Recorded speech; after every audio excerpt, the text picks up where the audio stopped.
तो मैं इतना बता सकता हूँ कि किसी साउथ अफ्रीकन महिला की कुछ चीज़ें इस्तेमाल की गई हैं इसके अंदर। तो मेरे को भी बताते हुए अच्छा महसूस नहीं हो रहा है। फिर कभी अगर मौका मिला या मुझे कुछ बेहतर लगा तो मैं आपको ज़रूर इन्फॉर्मेशन दूंगा, मगर इस वक्त मुझे वो चीज़ें बताना अच्छा नहीं लग रहा। तो तेरे तो 10 बाप हैं, सचिन के भी 10 बाप होंगे, ठीक है, नतरपाल के भी 10 बाप होंगे, मगर ये गुलाम हैदर के बच्चे हैं, गुलाम हैदर। अस्सलाम वालेकुम दोस्तों, उम्मीद करता हूँ आप सब खैरियत से होंगे और अपनी लाइफ बहुत अच्छे तरीके से एंजॉय कर रहे होंगे। तो दोस्तों, जैसा कि आपने देखा गुज़िश्ता दिनों जो सीमा हैदर ने बाबा का जन्मदिन मनाया, 100वां जन्मदिन, तो उसके अंदर उसका जो भैया है दगड़ दल्ला, जो एपी सिंह वकील घटिया किस्म का, वो भी मतलब आया है और वो बड़े एक आयोजन के अंदर ऐसा लगता है कि एक आयोजन मनाने आया है, जो कि सीमा की तरफ से आयोजन का न्योता दिया गया है। तो वो आया है और आकर क्या बकवास कर रहा है दगड़ दल्ला के फरहान को कह रहा है वो राज सिंह ने अपने मतलब दादा के यानी कि बाप का यानी कि बाबा का 100वां जन्मदिन मनाया। तो सबसे पहले तो दोस्तों नुक्ता यहाँ पर यह है कि इस दगड़ दल्ले से कोई पूछे बेगैरत आदमी, तू कभी कहता है ये सीमा हैदर के बच्चे, गुलाम हैदर के बच्चों को तू कभी कहता है कि ये सीमा सचिन मीना है और राज सचिन मीना और मुन्नी का नाम लेता है, सबका नाम लेता है, प्रेम का सचिन मीना यानी कि जो फरवा है उसको, और परी को कहता है परी मीना, और मुन्नी का नाम तो फरा बतूल है उसको कहता है मुन्नी मीना। आज तू फरहान को कह रहा है यानी कि राज सिंह। अरे भाई तू कोई घटिया किस्म का आदमी है, बेगैरत दल्ले, तू दूसरों के बच्चों पर कब्जा करके बैठा हुआ है और तेरे को जरा सी किसी किस्म की शर्म नहीं है, तूने लॉ नहीं पढ़ा है, तू क्या भारत के कानून को नहीं जानता है कि भारत के कानून के मुताबिक किसी का धर्म परिवर्तन करवाना कितना बड़ा जुर्म है, ठीक है। और तू उसके बाप के बाप तब्दील किया जा रहा है, कभी एक बाप बनाता है बच्चों, कभी दूसरा बाप बनाता है, तुझे शर्म आनी चाहिए। तेरे तो 10 बाप हैं, सचिन के भी 10 बाप होंगे, ठीक है, नतरपाल के भी 10 बाप होंगे, मगर ये गुलाम हैदर के बच्चे हैं, गुलाम हैदर के। बेशक वो सीमा हैदर बच्चा लेने आवारा है, कुछ भी है, मगर ये बच्चे गुलाम हैदर के और गुलाम हैदर के ही रहेंगे, चाहे ये 8 साल के हो जाए, चाहे 20 साल के हो जाए, चाहे 25 साल के हो जाए, ये गुलाम हैदर का खून है और गुलाम हैदर का ही रहेगा। तू कौन होता है दगड़ दल्ले बेगैरत किस्म के आदमी? तू आए दिन कोई नया ढोंग ड्रामा रचा के बैठ जाता है और वो दूसरी तरफ तेरी जो बहन है वो तेरी तरह दगड़ दल्ली बेगैरत कमीनी, वो क्या करती है? वो हर किस्म के मर्दों का,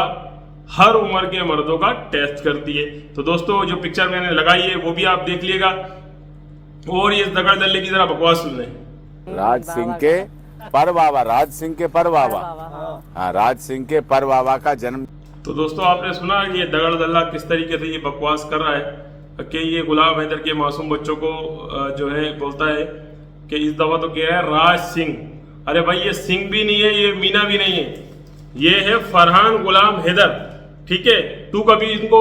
मीना बना देता है, सचिन मीना, और सचिन की तो अपनी खुद भी कोई पहचान नहीं है। ये तो मीना समाज का भी मेरे ख्याल से कोई उठाऊगीर होगा, मीना समाज का कोई सफाई करने वाला होगा, इसका ताल्लुक तो मीना समाज से भी नहीं है। ये छपरी खानदान से ताल्लुक रखता है, साला छपरी। वो लेने जाता है सब्जी, भाइयों का हिसाब दे रहे हो भैया, सब्जी का हिसाब दे रहे हो भैया, ये लगा लो भैया, ऊ लगा लो। और ये देखे दगड़ दल्ली जो है ये भगोड़ी किस्म की बेगैरत औरत, ये किस तरीके से बकवास करती है और आते जाते ऐसा कोई मतलब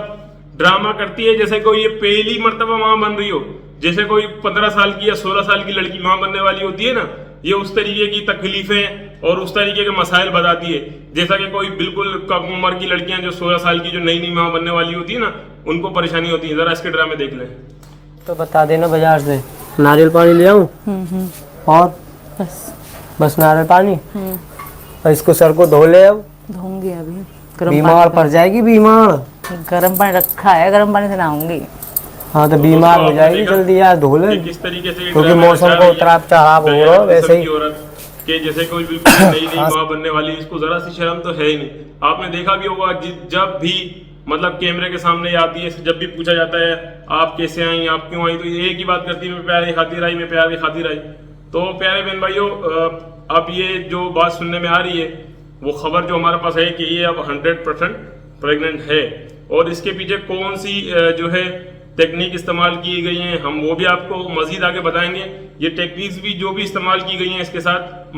इस महिला के साथ कि ये माँ बन जाए किस तरीके से, वो भी इसके अंदर रिफर्निश कराई गई है, वो भी हम आपको डिटेल बता सकते हैं, मगर फिलहाल अभी नहीं बताएंगे और हम बताना भी नहीं चाहते कि कुछ वो अच्छी बातें नहीं है, क्योंकि हमारे को देखने वाले, जो हमारे साथ जुड़ने वाले ज़्यादातर हमारी बहनें होती हैं, माएँ बहनें होती हैं, तो वो टेक्निक्स बताना भी हमें अच्छा नहीं लगता जो टेक्निक इसके साथ इस्तेमाल की गई। तो मैं इतना बता सकता हूँ कि किसी साउथ अफ्रीकन महिला की कुछ चीज़ें इस्तेमाल की गई हैं इसके अंदर, तो मेरे को भी बताते हुए अच्छा महसूस नहीं हो रहा है। फिर कभी अगर मौका मिला या मुझे कुछ बेहतर लगा तो मैं आपको ज़रूर इन्फॉर्मेशन दूंगा, मगर इस वक्त मुझे वो चीज़ें बताना अच्छा नहीं लग रहा। फिर कभी अगर मौका मिला या मुझे कुछ बेहतर लगा तो मैं आपको ज़रूर इन्फॉर्मेशन दूंगा, मगर इस वक्त मुझे वो चीज़ें बताना अच्छा नहीं लग रहा। तो प्यारे बहन भाइयों, देखें, आपने सब कुछ देखा कि एपी सिंह की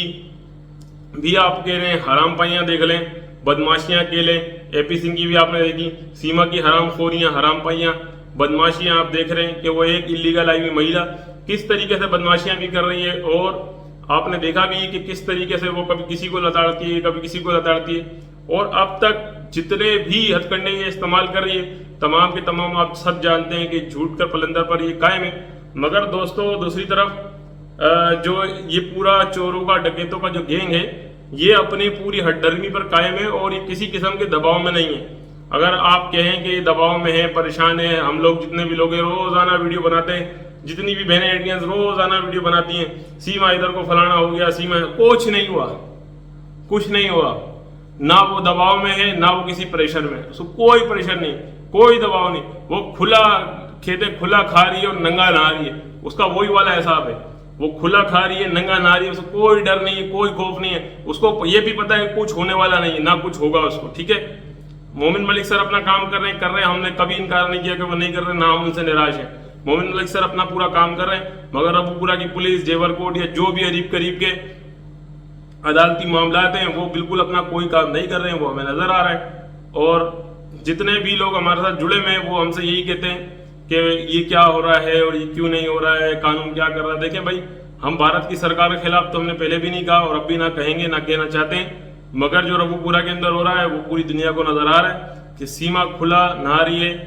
खुला खा रही है और नंगा नहा रही है, और जिसको चाह रही है लताड़ती है। और मोमिन मलिक सर ने भी पहले कहा है कि वो जहां चाहती है जाती है, जो चाहती है वो करती है। तो इससे साबित हो जाता है कि एक इतने बड़े भारत के वकील अब बहुत सारी चीजों से आजिज भी आ चुके हैं। मैं ये नहीं कह रहा कि वो इस केस से आजिज आ चुके हैं या इस केस से वो परेशान हो चुके हैं या इस केस से वो हाथ उठा रहे हैं, ऐसा बिल्कुल नहीं है। ना वो हाथ उठा रहे हैं, ना वो आजिज आए, ना वो परेशान हो चुके हैं, मगर जो इसके बरक्स हो रहा है, यानी कि केस में जो जो इम्प्लीमेंट मोमिन मलिक सर ने की थी, जो होनी चाहिए थी, वो उसके मुताबिक कोई भी कानूनी कार्रवाई अब तक नहीं हुई है। और प्यारे बहन भाइयों, मैं आपको बताता चलूं कि सीमा हैदर और जो सचिन है और एपी सिंह नतरपाल, ये अब तक एक दफ़ा भी अदालत में किसी भी इदारे में पेश नहीं हुए हैं। और जबकि इसके बरक्स जो सचिन मीना की तरफ से जो केस दायर कराया गया था मोमिन मलिक सर पर एपी सिंह द्वारा, कि सचिन मीना ने अपना एफिडेविट भी उसके अंदर लगाया था और ये कहा था कि ये मेरी पत्नी है, तो मोमिन मलिक सर ने बिल्कुल सही कहा था कि जो इसने एफिडेविट लगवाया है उससे तो इसने सचिन की गर्दन 100% फंसा दी है। तो हमने भी बहुत प्रचार किया इस बात का कि अब सचिन की गर्दन मुकम्मल तौर पे फंस चुकी है और सचिन भी फंस चुका है और ऐसा हो जाएगा, वैसा हो जाएगा। मगर दोस्तों, ऐसा तो कुछ भी अब तक नहीं हुआ है। हाँ, ये जरूर हुआ है कि बल्कि उनकी पेशी जो सचिन मीना ने मोमिन मलिक सर के खिलाफ कानूनी कार्रवाई की थी, उसमें मोमिन मलिक सर 1-2 दफा पेश हो चुके कोर्ट के अंदर। ये जरूर देखने को आया, सुनने को नहीं आया। 100% सच बोल रहा हूं मैं, 100% है कि मोमिन मलिक सर उस केस में अब तक कोर्ट में, अदालत में पेश हो चुके हैं, मगर अब तक ना सचिन को अदालत ने बुलावाया है खुसूसी तौर पे, यानी कि आदेश जारी किया है कि भाई लाजमी हाजिर हो के सचिन हाजिर होता, सचिन हाजिर नहीं हुआ। ना सीमा हाजिर हुई है, ना नतरपाल हाजिर हुआ है। हाँ, अलबत्ता ये हुआ है कि मोमिन मलिक सर 1-2 दफा कोर्ट में पेश हो चुके हैं इस केस पे, जो सचिन मीना ने कानूनी कार्रवाई की है मोमिन मलिक सर के खिलाफ। तो दोस्तों, इस उम्मीद के साथ कि जल्द से जल्द गुलाम हैदर के बच्चे गुलाम हैदर को मिल जाएं, उम्मीद करते हैं। तो इस वीडियो करते इख्तिताम, फिर मिलेंगे किसी नेक्स्ट वीडियो में।